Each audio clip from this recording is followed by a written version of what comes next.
The original Dead Island remains one of the all-time good bad games. Despite the emotional promises of the original announcement trailer, which the game did not back up in any way, this was a schlocky B-movie of a co-op zombie battler that didn't have the polish and refinement that bigger budget games of the day had, but was still undeniably fun when played with your buddies. Dead Island 2 absolutely has greater aspirations in terms of quality, but wants to do so without sacrificing the oversaturated fun of smashing through zombie hordes with a wild array of weapons. Dead Island 2 really plays up to the new Los Angeles setting, which does make the whole island thing in the title a bit confusing, but whatever. You'll be starting off in the mansions of the rich and famous in Bel Air, hopping over to a Beverly Hills neighbourhood, smashing through a wedding gone wrong at a hotel, and taking a self-run tour through a film studio lot and the sets for a Friends-like sitcom, monster movie, and more. It is all so much larger than real life, poking a little bit of fun, though we'll see if it goes anywhere near as far as GTA 5's lampooning of LA and Californian culture. It definitely leans into the self-serving nature of its cast of characters though. The opening cutscene shows all of the playable characters doing everything that they can to cheat their way onto one of the last flights out of a zombie-infested LA, and honestly, I can't blame them. Individually, they do things like stealing ticket QR codes to sneaking into the wheel well of the plane. It would be a pretty short game if they all made it out safely though, wouldn't it? So, long story short, as you pick from the 6 misfits, you aren't going to get out of LA, you end up getting bitten, and go on to feverishly stumble across the city. You eventually discover, when you wake up the next day, that you're actually immune to the zombie virus, and find a little group of other survivors, all desperate for a way out. Luckily for them, your chosen character will be keen to head out, find other survivors, and knock together some zombie heads in the process. And it is this fundamental melee combat that is still the real main draw of this game. After starting off with scavenged pipes, impromptu wooden bats and the odd snooker cue, there's a nice callback and cameo from the original game that introduces the series' signature elemental empowered weapons to you. Oh yes, you'll be scooping up every resource in sight so that you can create balmy electric machetes, exploding golf clubs and far, far more sensational weapons down the way. Regardless of what is in hand, there is a nice and weighty feel to the combat, though there's also plenty of differentiation between the weapons based on their underlying stats. The lightness of a golf club will struggle to knock enemies back, as will the fast stabbing of a knife, but if you've got a sledgehammer, well, yeah, you're going to do some real damage with that. Each weapon you can swipe away with standard attacks, but it's the charged up heavy attacks that really feel so effective and satisfying to use. What's really quite fun in our exploration of the opening few hours of the game is getting to see how Dambuster has built the world for a more considered playstyle. There's a surprising amount of crashed cars and trucks with water canisters on the back of them, for example. Pick these up and throw them at a zombie and you can knock them down, but then if you follow that up with an electric weapon or a car battery, you can create this electrocuting explosion of water that any zombies shambling through it will be caught up in for a few moments.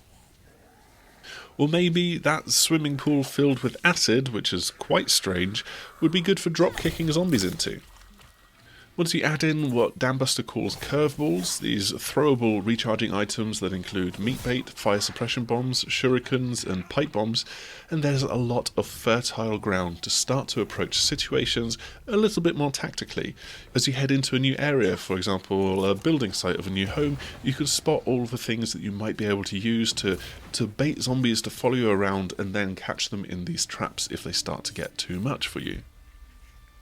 You'll absolutely need to start making this considered approach because the initial basic and speedy zombies are soon augmented by tougher, brutish zombies that can soak up a lot of damage and have this ground-pounding attack, while others are actively electric and so immune to electric damage or have grenades on combat vests.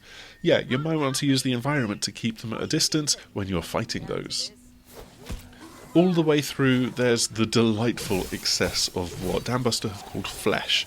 This is a backronym for Dambuster's dynamic damage system during combat. Repeated damage to a zombie in specific areas will turn it into a bloody mess. Chunks can be blown off them to reveal rib cages, limbs can be rendered, and of course, heads will be smashed into a completely gross bloody explosion. It's every ounce of gore that you would expect from a game looking back to classic zombie horror for inspiration, and the finishing moves that you can trigger after a well-timed dodge are especially gruesome and weapon specific. Each of the 6 starting characters has a pair of innate skills to start off with, and some underlying stats. So Jacko is all DPS, while Amy is more agile, and Danny is much more into heavy attacks because she has got maximum stamina. But as you level up and you start to unlock more cards for the card-based skill system, you're given a fair bit of flexibility by the game. This is broken down into a handful of distinct areas, and no, you don't have complete freedom to apply any and whatever skill card you unlock, but you can have a mixture of freedom and more specific options. So one of the more specific ones, you have a drop kick that by default is more a forceful kick to push enemies back, but you can switch that out for one that is more damaging. Then there's a ground-pounding slam to push nearby enemies away, and even more bombastic abilities, and some that are more situational, such as dealing more damage when you've got lots of enemy zombies nearby. We only really got to scratch the surface of this system, but it shows some promise, and it also allows you to switch things up on the fly, which will be great for respecking as you find new cards and look for ability synergies, or for more role-based play in co-op. Another quality of life nicety is that you can very easily pay to repair a weapon that you like, or somewhat less economically, pay to upgrade it to match your character level as you go, bringing an old favourite back into relevance if you don't have the resources but do have the cash.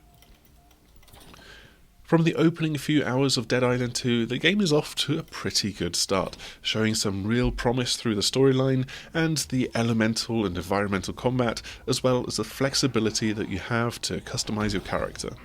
There's just a few question marks really hanging over it, like how the co-op multiplayer will feel, but I'm looking forward to finding out about that given the series' history. That's all that we've got for this video, but we are really not too far away from the actual launch of Dead Island 2. After all of these years, there's just around about 6 weeks left to go. The game is out on the 21st of April 2023 for PlayStation 4 and 5, Xbox One and Series X and S, and PC. Hopefully you've enjoyed what you've seen in this video though, and if you have, then please do the usual YouTube things of liking, subscribing, you know the drill by now, and hopefully we will see you again soon. Goodbye! Breaker, can anyone hear me? I hear you. I'm Dr. Reed.